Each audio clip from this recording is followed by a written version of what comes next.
Ton enfant pique une crise pour des broutilles et toi, tu sais pas comment réagir. Respire. Aujourd'hui, je vais te donner des clés concrètes et bienveillantes pour aider à apaiser ton enfant frustré et surtout à t'aider à rester zen. Mais avant toute chose, jingle!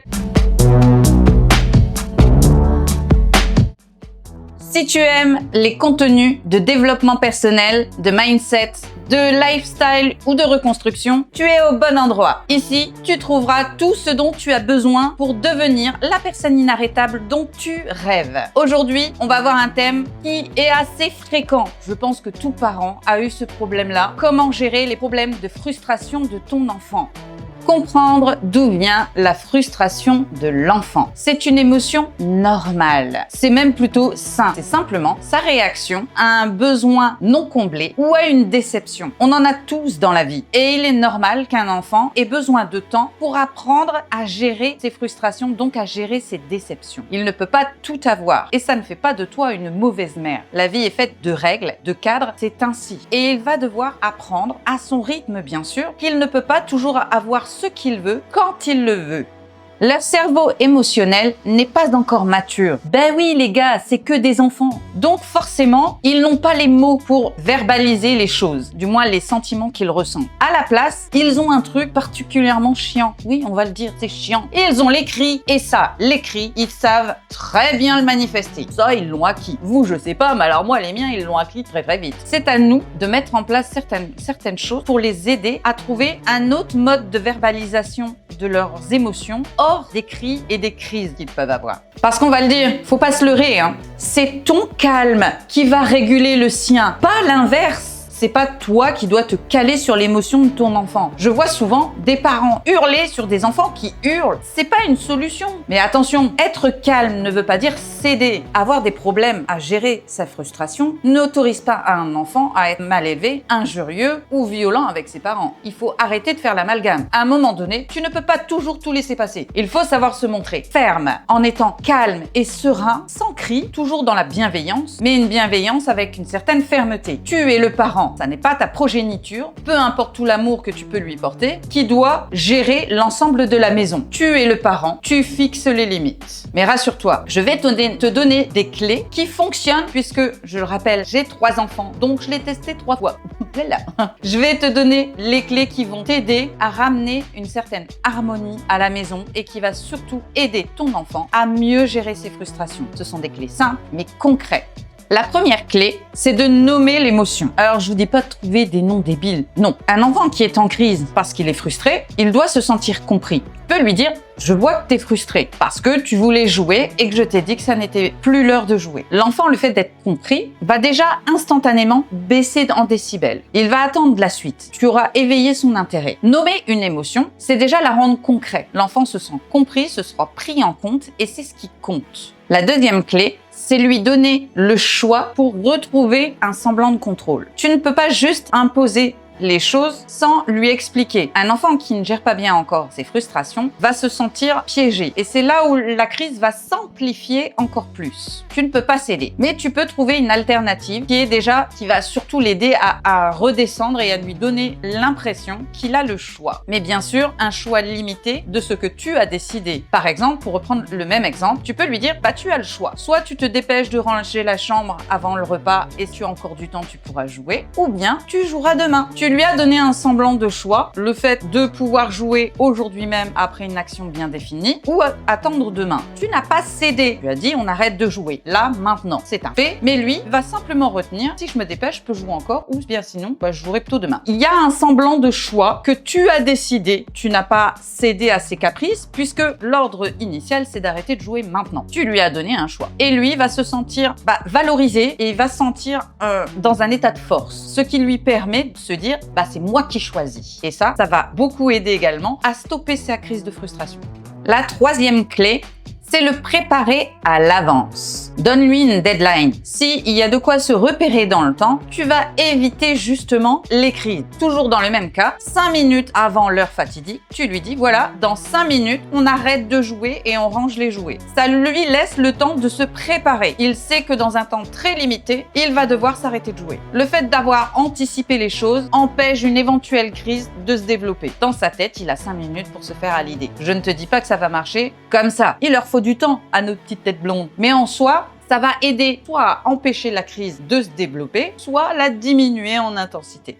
Ma 4e et dernière clé, dédramatiser et instaurer une routine de retour au calme. Eh oui, les routines, vous le savez, encadrent bien les enfants et les aident à se situer dans le temps. Déjà, dédramatiser la crise. Une fois la crise passée, on ne revient plus dessus. Et il est bon, du moins, moi je trouve qu'il est bon, d'instaurer une retour au calme. Dans mon cas précis, on fait quelques exercices de respiration. Mes enfants sont plutôt réceptifs à ce genre de choses et ça marche plutôt bien. On se refait un exercice de respiration tous les deux, au calme. Quand le calme revient, on se fait un petit câlin et ensuite on continue ce qu'on a à faire. On le fait systématiquement. Après chaque crise, on fait quelques exercices. Alors, ça n'a pas besoin de durer 2 heures, c'est des enfants. Mais quelques secondes suffisent. Ils respirent calmement, ils récupèrent leur souffle et ensuite on se fait un petit câlin pour s'apaiser et on passe à autre chose. Ne revenez pas sans arrêt sur la crise, ça ne sert à rien. Et par pitié, arrêtez de se servir de ce manque, de ce problème de gestion de frustration comme excuse pour tout.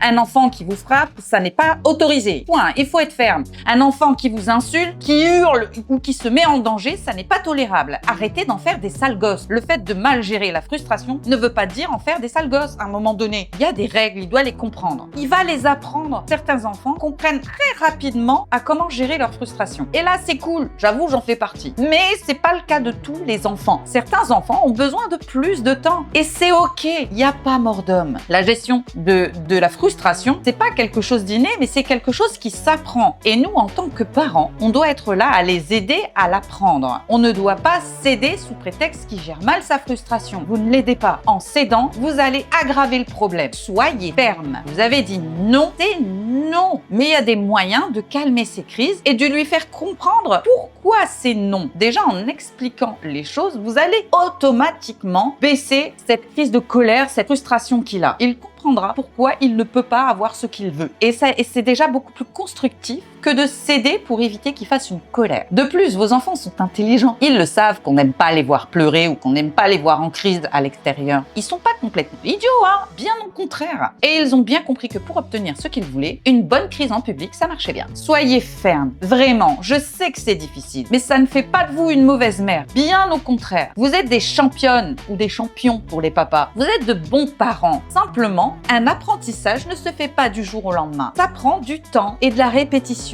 Ces clés ne sont pas magiques. Elles ne vont pas transformer le problème de frustration de votre enfant en un tour de main. Ces clés vont vous servir à l'aider à les gérer seul. Il doit comprendre par lui-même comment les gérer et ça n'est pas en cédant que vous y arriverez.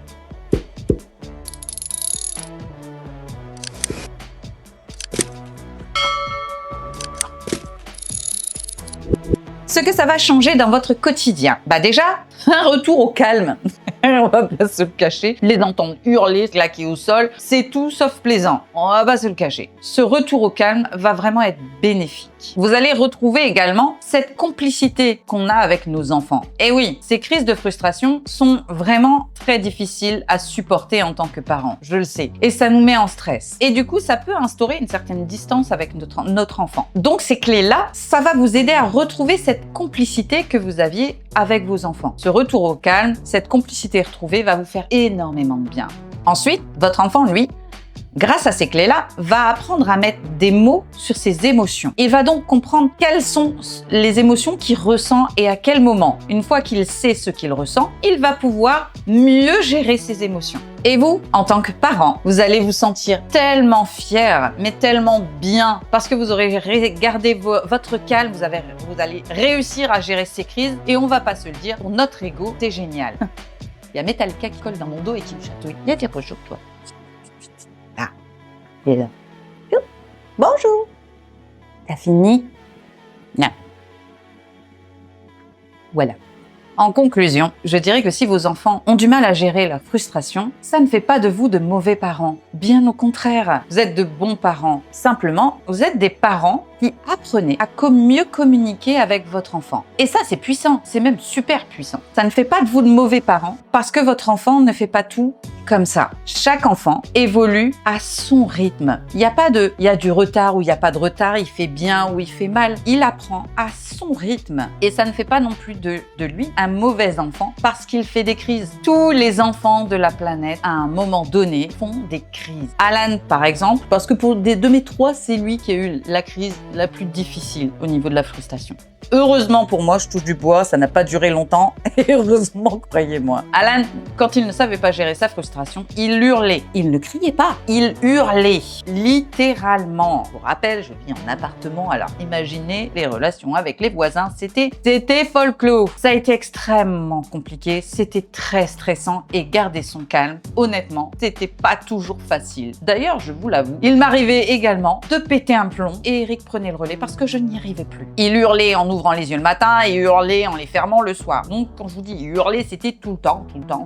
Voilà. Et c'est passé. Alors, je sais quand on est dans cet état-là qu'on dise que c'est qu'une phase, que ça va passer. Ça nous énerve parce qu'on voit pas le bout de cette crise en fait. Mais c'est temporaire. Tout ça va passer. Votre enfant va mieux les gérer. Mais par contre, si vous voulez que la crise ne dure pas dans le temps, il faut être ferme. Être parent, ça n'est pas de toujours dire oui. C'est pas comme ça que vous rendrez votre enfant heureux. Un enfant ne peut pas tout avoir tout le temps comme il le souhaite. Et plus vite il le comprendra, plus vite il apprendra à gérer sa frustration et plus heureux il sera. Donc gardez à l'esprit que vous êtes de bons parents. Vous apprenez simplement. Il n'y a pas de manuel tout fait. Vous avancez pas à pas et c'est ça qui compte. Soyez ferme, bienveillant, mais ferme, de manière à ce qu'il comprenne extrêmement rapidement ses émotions et qui apprend à les gérer de façon plus positive, de manière à ce que cette phase passe le plus vite possible. Mais en tout cas, rappelez-vous que vous n'êtes pas seul. On est des millions de mamans dans le même cas. Il y en a toutes les secondes qui ont les mêmes problèmes que vous. Donc gardez à l'esprit qu'il y aura toujours quelqu'un pour vous aider. Donc n'hésitez pas à me mettre en commentaire quelle est la crise de frustration qui vous a le plus marqué. Je serai ravie d'échanger avec vous en commentaire. Et n'oubliez pas, une maman inarrêtable ne demande pas d'être parfaite. Elle est parfaitement imparfaite. Et c'est comme ça qu'on vous aime. Et quant à moi, bien ma foi, je vous dis à bientôt dans une prochaine vidéo. Bye!